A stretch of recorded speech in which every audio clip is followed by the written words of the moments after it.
ગરડા શહેરમાં મહાશાકોત્સવ એવં સત્સંગ સભા યોજાઈ।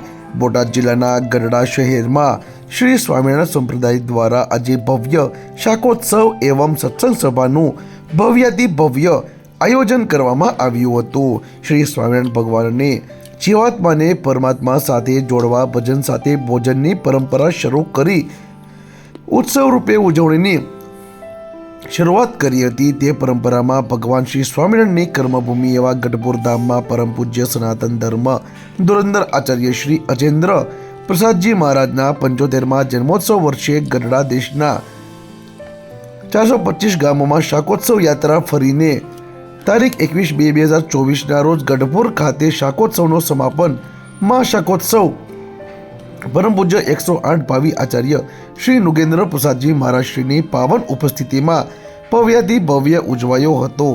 આ સમગ્ર આયોજન તારીખ 21/2/2024ના સવારે 8 વાગે શ્રી ગેલા નદીથી શોભાયાત્રા નીકળી હતી અને ગઢપુર નગરમાં ફરીને Botad road Reliance petrol pump સામે સત્સંગ સભામાં પહોંચી હતી, જેમાં 12 ગામથી અને ગરડાના નગરજનો 40,000થી વધારે સંખ્યામાં ભાઈઓ બહેનો જોડાયા હતા અને શાકોત્સવનો અનેરો લાભ લીધો હતો। સાથે પરમ પૂજ્ય 1008 શ્રી આચાર્ય શ્રી અજેન્દ્ર પ્રસાદજી મહારાજના 75મા જન્મોત્સવ વર્ષ નિમિત્તે 75 ગામના ભક્તો દ્વારા સાવરકુંડલાથી ગઢડા ભક્તિ પર્વ પદયાત્રાનું પણ સમાપન થયું હતું।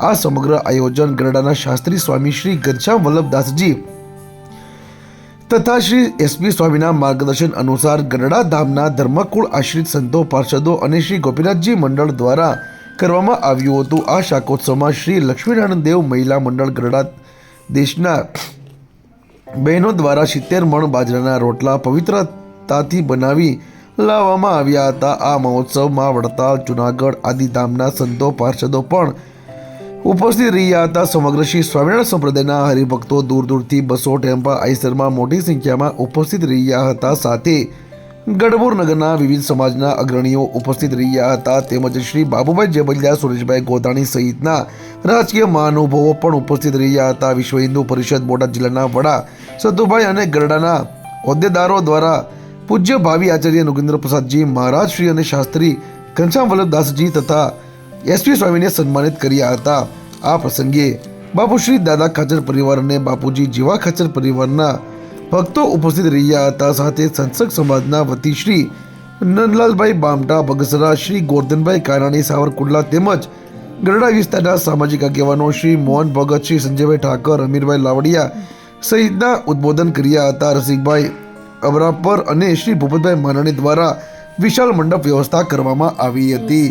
ગરડા શહેરમાં બોટાદ રોડ વિસ્તાર પર રિલાયન્સ પેટ્રોલ પંપની સામેના વિસ્તારમાં આજે દિવ્ય શાકોત્સવનું આયોજન કરવામાં આવ્યું હતું, જેમાં મોટી સંખ્યામાં ગામે ગામથી હરિભક્તો ઉમટી પડ્યા હતા અને આ પવિત્ર ધાર્મિક કાર્યક્રમમાં ઉપસ્થિત રહી અને ધન્યતા અનુભવવામાં આવી હતી, જેમાં વિવિધ રાજકીય આગેવાનો, સામાજિક આગેવાનો લાલજી મહારાજના દર્શન કરી ધન્યતા અનુભવવામાં આવી હતી, તેમજ સન્માન પણ કરવામાં આવ્યું હતું।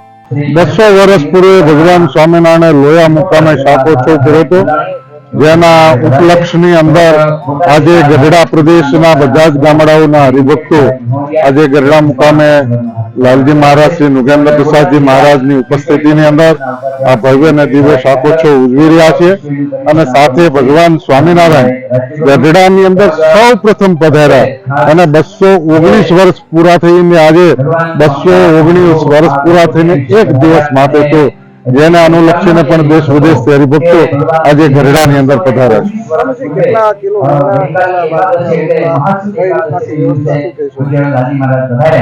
ગામડે ગામડેથી હરિભક્તોના બહેનો આવીને સ્વયં જ રોટલા બનાવવામાં આવે છે અને શાક પણ હરિભક્તો સ્વયં બનાવે છે અને તમામ કાર્ય અને સેવાઓ બધી હરિભક્તો ખૂબ થતી હોય છે, એટલે આ ઉત્સવનો એક વિશેષ મહિમા હોય છે।